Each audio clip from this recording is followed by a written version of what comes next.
kita setuju bahwa konsep komunis dalam suatu konsep pemerintahan itu sudah tidak laku dijual, bahkan di Indonesia.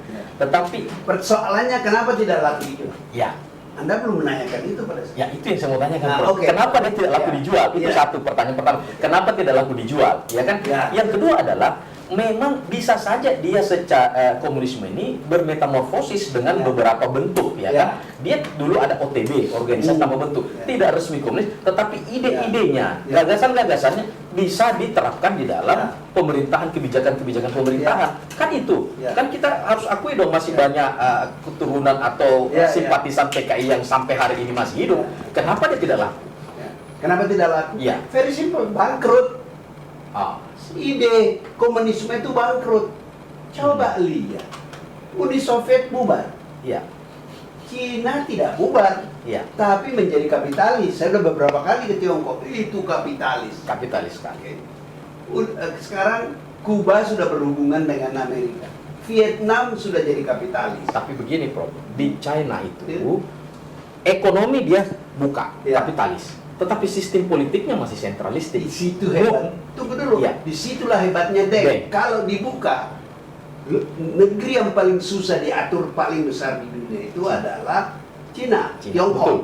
Oleh sebab itu, fungsi Partai Komunis di sana sama dengan fungsi Tentara Merah, People Liberation Army, adalah menjaga keutuhan negeri itu. Kalau nggak berantakan juga. Dia tidak bisa, coba perhatikan sejak Deng, pikiran Deng menguasai Cina. Apa yang terjadi adalah bahwa terjadi perubahan. Iya, Mula-mula orang senang ada pembukaan ekonomi, mereka jadi kaya. Tapi itu nanti akan diikuti oleh tuntutan-tuntutan Ya. sosial politik. Ya. Dan itu tidak bisa dijawab oleh Partai Komunis, ideologi komunis, karena mereka sudah terbukti gagal. Hong Kong sudah Nah, bergolak. Ya, oke. Nah, dampaknya ke negeri seperti Indonesia, kita tidak usah takut lagi PKI seperti yang kita kenal dulu.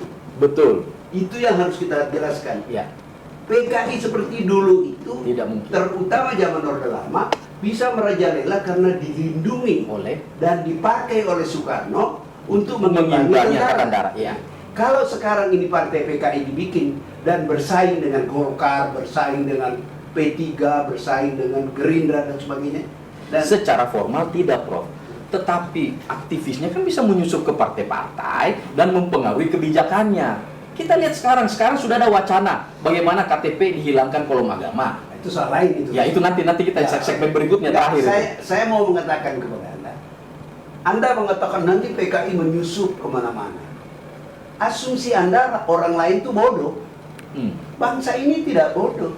Saya katakan tadi, kenapa dulu dia bisa menyusup kemana-mana? Karena tidak ada kebebasan. Kita tahu Insinyur Surahman itu orang PKI, Surahman ya. waktu Sekjen PNI. Sekjen PNI. Tapi kita mau ngomong apa? You ngomong gitu, you dituduh kontra revolusioner. Ngerti mas? Sebagian cari aman sebenarnya ya. Ya, dalam sistem seperti itu orang cari aman. Nah, ketika keamanan terjamin oleh satu kekuatan, maka itu meledak.